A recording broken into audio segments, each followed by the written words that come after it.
கூட்டத்தை அதிகமாக காட்ட வேண்டும் என்பதற்காக தாவேகா தலைவர் விஜய் வந்தான்றது எல்லோராலும் ஏற்றுக்கொள்ளப்பட வேண்டிய உண்மை. மூணாச்சா? நாலாவது, இப்ப நீங்க வந்தது பரப்புரை தான் சொன்னா, நாமக்கல்லையும் சரி கரூர்லையும் சரி நீங்க பேசினது உங்களுடைய கூற்றுப்படி 3 நிமிஷம் 5 நிமிஷம். இந்த 3 நிமிடம் 5 நிமிடம் பேசுவதற்காக இந்த முட்டாள் மக்களை அப்படிதான் சொல்லணும். இல்ல அப்படி அவனை முட்டாள் ஆக்கிட்டீங்கல்ல. நீங்க என்ன சொல்றீங்கன்னா 5 நிமிஷம் தானே பேச போறேன்றீங்க, 3 நிமிஷம் தானே பேச போறேன்றீங்க. உங்கள் கட்சி சார்பாக கொடுக்கின்ற தகவலை நீங்கள் கடத்துகின்ற தகவல் மூலமாக இப்படி கூட்ட நெரிசல்ல மாட்டிக்காதீங்க. நான் பேசுறது 5 நிமிஷம் 10 நிமிஷம் தான் பேச போறேன், பரவலான்னு இல்லைங்க. உங்களுக்குள்ள தள்ளு முள்ளு வேண்டாம். நான் வர நேரத்தில் இந்த நேரத்தை நான் முன்கூட்டியே அறிவிக்கிறேன்றது உங்களை யார் தடுத்தா? விமான நிலையத்திலிருந்து நீங்க கிளம்பும் போது இதை சொல்றது யார் தடுத்தா? இப்ப எல்லாத்தையுமே நீங்க அனலைஸ் பண்ணி பார்த்தீங்கன்னா இந்த தாமதம் என்பது வேண்டுமென்றே உருவாக்கப்பட்டதுன்றதுல ரெண்டாவது கருத்தே கிடையாது. சரியா? அப்போ இந்த இடத்துல புலன் விசாரணையுடைய நோக்கம் என்னன்னு கேட்டீங்கன்னா, இது பரப்புரை, தேர்தல் பரப்புரை அப்படிலாம் இருந்திருந்தா இந்த கூட்டம் இவ்வளவு வரும்.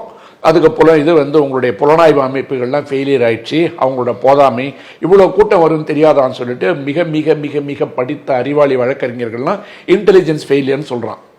இது இன்டெலிஜென்ஸ் ஃபெயிலியரே சொல்ல, நீங்கள் அந்த கூட்டத்தை அந்த இடத்துல கூட்டினதனுடைய நோக்கமே வேற.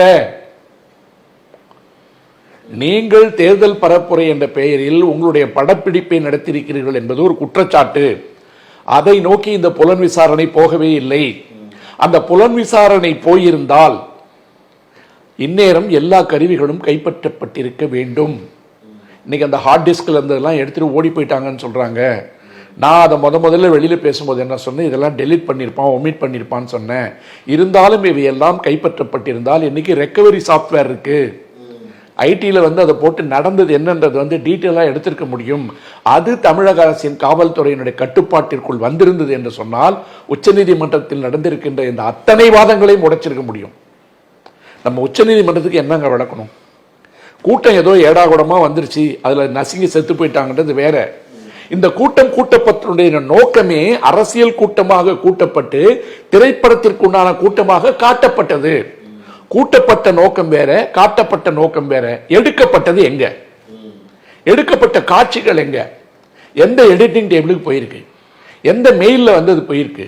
எங்க ஸ்டோர் ஆயிருக்கு? எந்த ஹார்ட் டிஸ்க்ல இருக்கு? இவ்வளவு விஷயங்கள் இருக்கு. இதையெல்லாம் ஒரு பொறுப்பற்ற எதிர்கட்சியாக இல்லாம அதிமுகவும் பைத்தியகாரத்தனமா பேசிட்டு இருக்காங்க.